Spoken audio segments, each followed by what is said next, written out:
If you've heard anything about me and my campaign, you've heard that someone is running for president who wants to give every American $1,000 a month. I know this may sound like a gimmick, but this is a deeply American idea, from Thomas Paine to Martin Luther King to today. Let me tell you why we need to do it and how we pay for it. Why do we need to do it? We already automated away millions of manufacturing jobs, and chances are your job could be next. If you don't believe me, just ask an auto worker here in Detroit. How do we pay for it? Raise your hand in the crowd if you've seen stores closing where you live. It is not just you. Amazon is closing 30% of America's stores and malls and paying zero in taxes while doing it. We need to do the opposite of much of what we're doing right now, and the opposite of Donald Trump is an Asian man who likes math. So let me share the math. $1,000 a month for every adult would be $461 million every month right here in Detroit alone. The automation of our jobs is the central challenge facing us today. It is why Donald Trump is our president, and any politician not addressing it is failing the American people. So Americans are smarter than we often give them credit for. My slogan, well, that the opposite of Donald Trump is an Asian man who likes math. Math is actually an acronym for Make America Think Harder. We have to put our confidence in the American people that we can solve the real problems of the 21st century. Here we go. Hi. Hi, Senator Warren. Thank you so much for this. What's your name? David? David 50. It's nice to see you. Nice to see you as well. Thank you. I'm a PhD candidate, smoke, and teaching assistant here in Mathematics department. Wow! I was really excited to hear that you look. Wow. Math. Wow.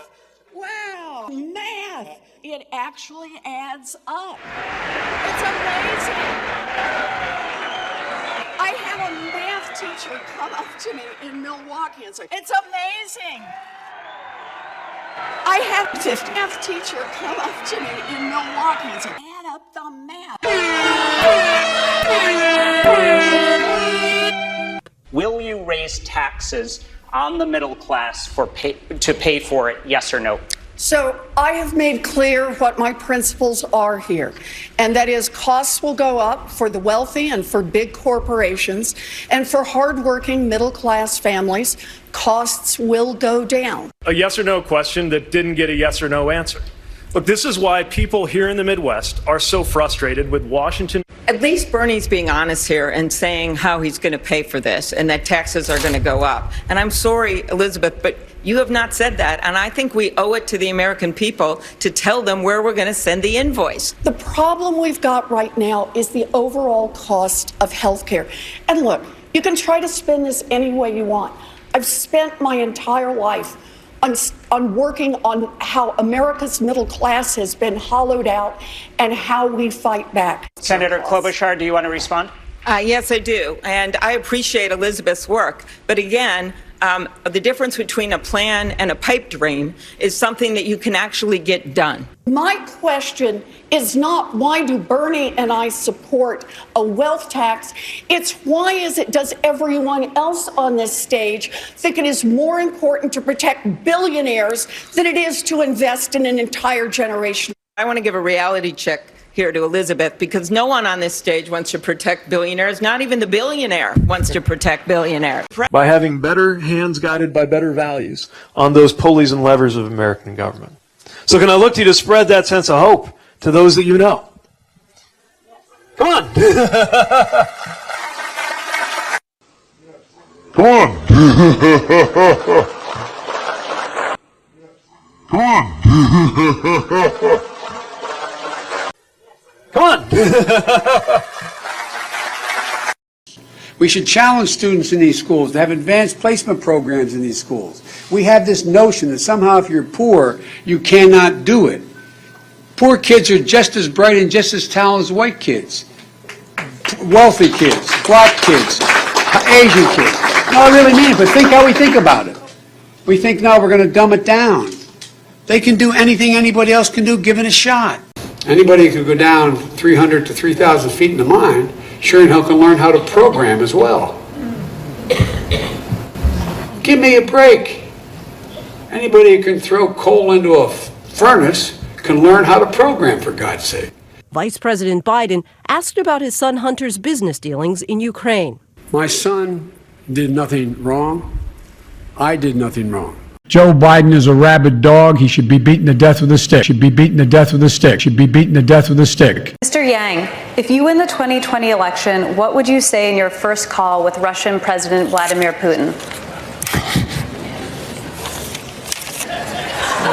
That's a fun moment.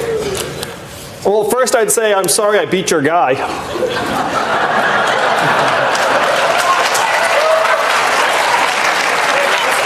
I know what you're thinking, America. How am I still on this stage with them? It's both an honor and disappointment to be the lone candidate of color on the stage tonight. I miss Kamala, I miss Cory, though I think Cory will be back. Fewer than 5% of Americans donate to political campaigns. You know what you need to donate to political campaigns? Disposable income. I'm the guy from the beginning who argued that it was a big, big mistake to surge forces to Afghanistan. Period.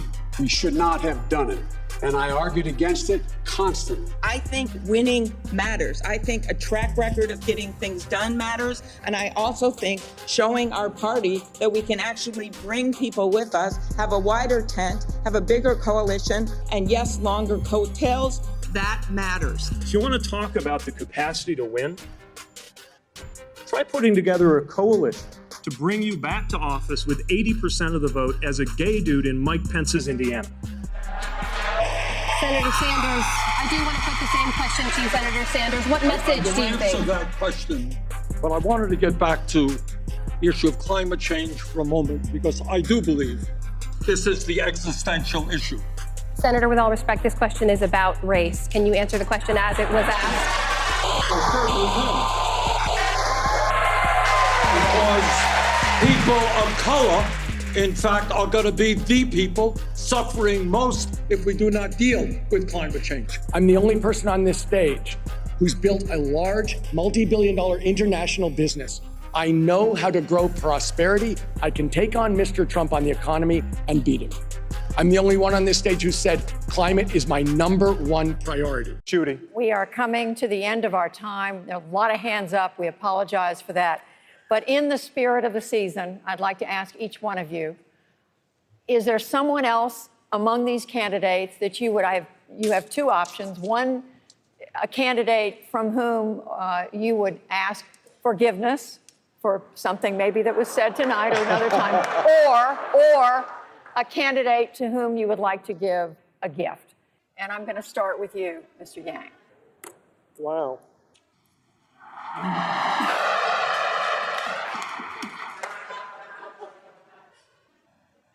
Thank you.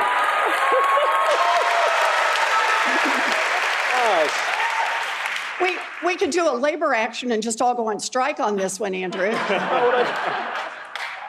I don't think I have much to ask forgiveness for. You all can correct me on this. In terms of a gift, Elizabeth has done me the honor of starting to read my book. Yes. I would love to give each of you a copy of my book.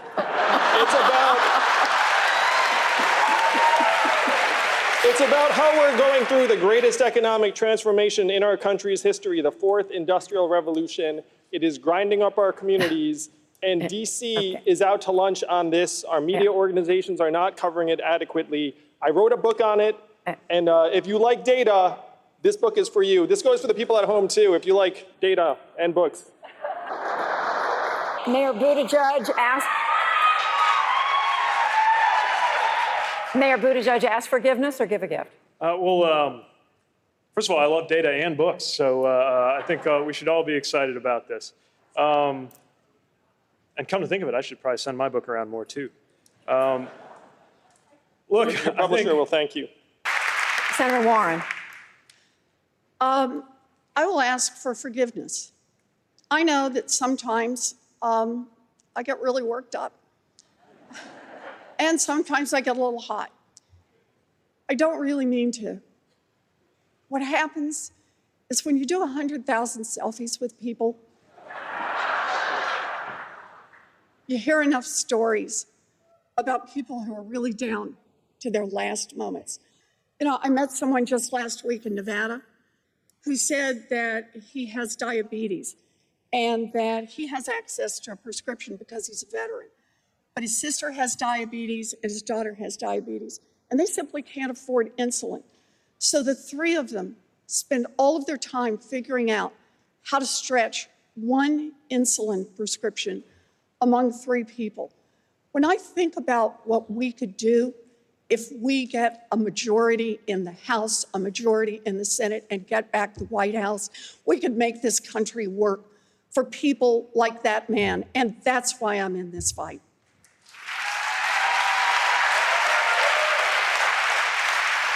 Vice President Biden. I think everyone up here on the stage and those who are not on the stage who've run, we owe them because they're all pushing for the same exact thing. You're not the only one that does selfies, Senator. I've done thousands of them, thousands of them. And the crew that follows me can tell you, there's not one line I go through that I don't have at least a half a dozen people come up and hug me and say, can you help me? I just lost my daughter 10 days ago. Can you help me? Tell me I'm going to be okay. Can you help me? I just lost, and they go and lay out their problems. My wife and I have a call list of somewhere between 20 and 100 people that we call at least every week or every month to tell them I'm here. I give them my private phone number. They keep in touch with me. A little kid who says, I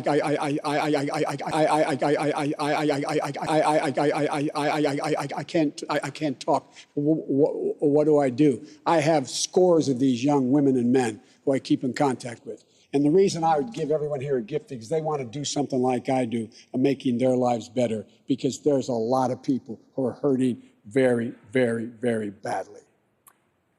Senators. Senator Sanders, forgiveness or a gift? Well, I can give out any one of 4 books that I wrote. Medicare for All is comprehensive. It covers all health care needs for senior citizens. It will finally include dental care, hearing aids, and eyeglasses. But you don't know Second that. of all. You don't know that, Second Bernie. of all. We'll come to you in a second, I do know, Congressman. and I wrote the damn bill. I defeated an incumbent Republican running for Congress. When? 1990. That's how I won, beat a Republican congressman. Number 2, of course, I don't think there's any debate up here. Wasn't it 30 years ago? Wow. Math. Wow. Wow. Math. It actually adds up. I beat an incumbent Republican congressman. And I said I was the only one who's beaten an incumbent Republican in 30 years. Well, 30 years ago was 1990, as a matter of fact. But I don't know that that's the major issue of the day. I think what the major issue of the day is, does anybody in their right mind think that a woman cannot be elected president? Nobody believes that. If Hillary Clinton got 3 million votes, more votes than Trump. So who believes that a woman can't win? Of course a woman can win. But the real question is, how do we beat Trump? And the only way we beat Trump is by a campaign of energy and excitement, and a campaign that has by far the largest voter turnout in the history of this country. And I believe that our campaign has the strongest grassroots movement. We have been endorsed by many grassroots organizations. Senator Warren, I want to give you the final word. So I do think it's the right question. How do we beat Trump? And here's the thing. Since Donald Trump was elected, women candidates have outperformed men candidates in competitive races. And in 2018, we took back the House, we took back state houses because of women candidates and women voters. Look, don't deny that the question is there. Back in the 1960s, people asked, could a Catholic win? Back in 2008, people asked if an African American could win. In both times, the Democratic Party stepped up and said yes, got behind their candidate, and we changed America. That's who we are. I think you called me a liar on national TV. What? I think you called me a liar on national TV. Let's not do it right now. You want to have that discussion, we'll have that discussion. You called me, you told me. All right, let's not do it now. I don't want to get in the middle of it. I just want to say hi, Bernie. Yeah, good. Last night, you were me. You were the rest of us. You were a viewer watching the debate stage, which had to be kind of weird. When were your moments, when the rest of us, at our moments, when we're screaming at the TV, pointing our fingers, What were your moments? You know, I think for me, I'm the math guy. So, you know, when they were talking about was it 30 years ago, I was like, well, if you got elected in November, it was 29 years and 2 months ago. So that was one time I was actually like, oh, you know, someone should actually, you know, do a little bit of math there. Wow. Math. Wow. Wow. Math. It actually adds up.